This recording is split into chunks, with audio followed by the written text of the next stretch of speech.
দরজা টান দিছেন দেখুন দরজা লোক লাগাই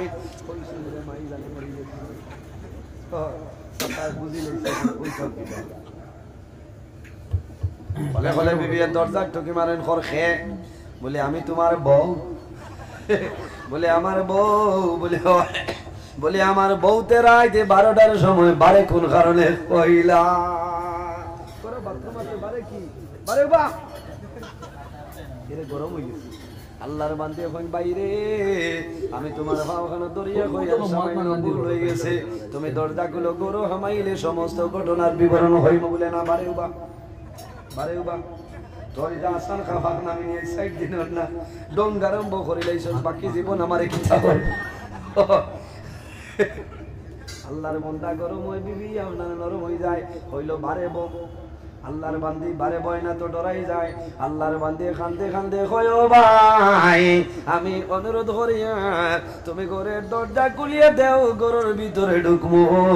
আমারে মারি লাইও আমি শান্তি হইমু কিন্তু মানুষের সামনে বেজ্জত করিও না বেটিতে কই না মারলে ঘর মারি লাও বারে মারি লাও হে খেয়াল করি আমরা তো মানুষ সামনে 144 জারি করে দেয় আর বাড়িতে কইবা আসসালামু আলাইকুম এই সময় বেটিন দেখো সারা মানুষের সামনে বেইজ্জত করলাই তো মহাত্মা গান্ধী ফটো প্রিন্ট করে এ বুঝ পাইছে জিনিসটা বুঝ পাইছে আর্থিক পাইছে তাটাই ঘুরে বলা হয় একটা ঘটনা আমি কইতাম নি এক মার এক ছেলে মাদ্রাসার দিছেন হাফিজ সাহেব হইছে হাফিজ সাহেব আর বাদে ওস্তাদ হলে মাথার মধ্যে পাগড়ি দিয়া দিছেন সন্তান বাড়ি যায় বড় খুশ হইছে বাড়ি গিয়া মারে কইল মা গো আমি জমিন পাগড়ি পাইলাম আমার লগে দোয়া করো মায়ে হাত তুলিয়া দোয়া করো না আল্লাহ আমার জাদুরে মাফ করিয়া দেও আমার জাদুর হায়াত বাড়াই দেও আমি মায়ে দোয়া করিয়া আমার জাদুরে 40 বেটি রাখো আপনি দান করিলাম ওই বেটির এক বেটির আকল কত মান জোরে কল না মা বই নকল আমি কইয়ান না ঘর গিয়া যেত কইবা সুমনের মার দরজা গুলো বলে বারেও বাপ কি বারেও বাইতাম কি বলে রাতাবাড়ির মোল্লারে কইয়া আইছো তিন বাবা আমি কইয়ান না বা আপনারা কইরা মা বই নকল রাখল হইতো বেটিন তো রাখল তিন বাবা তার মায় দোয়া করেছেন আল্লাহ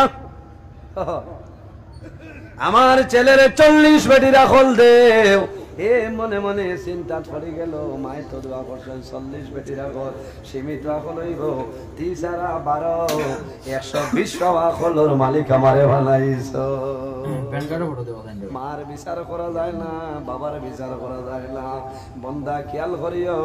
মা বাবার বিচারি জমিন কোনো মানুষ নাই আমার বুজুর্গ নবীর সাহাবী হযরত আবু হুরায়রা রাদিয়াল্লাহু তাআলা আনহু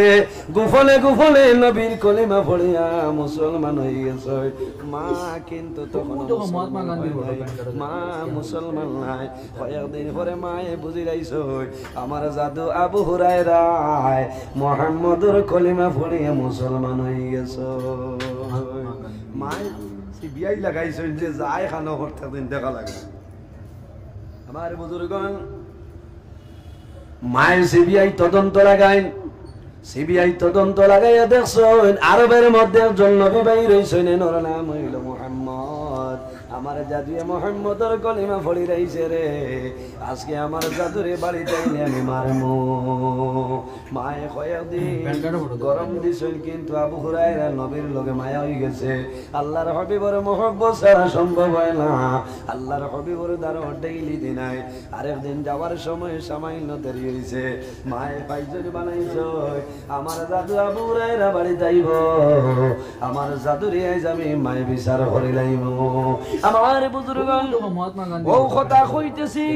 সন্তানে মা বাবার বিচার করলে মালা ভারতের বুকুত নাই রে এই জমিনের বুকুত কোনো বেটা নাই মা বাবার বিচার করলে আসেননি মা বাবার সন্তানের কাছে কোনো ভুল নাই আসেনি সন্তানের ভুল হইতে পারে, মা বাবা সন্তানের কাছে কোনো ধরনের কোনো ভুল নাই। হযরত আবু হুরায়রা রাদিয়াল্লাহু তাআলা আনহু বাড়িতে গেছেন, মারে ডাক দিছেন, মা গো আমি তোমার জাদু আবু হুরায়রা এলাম। ও মা আমি তোমার জাদু আবু হুরায়রা বাড়ির মধ্যে আইলাম, দরজাটা খুলিয়া দাও। মায়ের যে সময় দরজা খুলিস, মার গুসা উঠিল, ও আবু হুরায়রা আমি শুনিয়া আমি যে নবীরে মানি না, সেই নবীর ধর্মান্তর হইছ। হে আবু হুরায়রা তুমি কোন কারণে মুহাম্মদের কলিমা পড়ছো আমারে কইলা?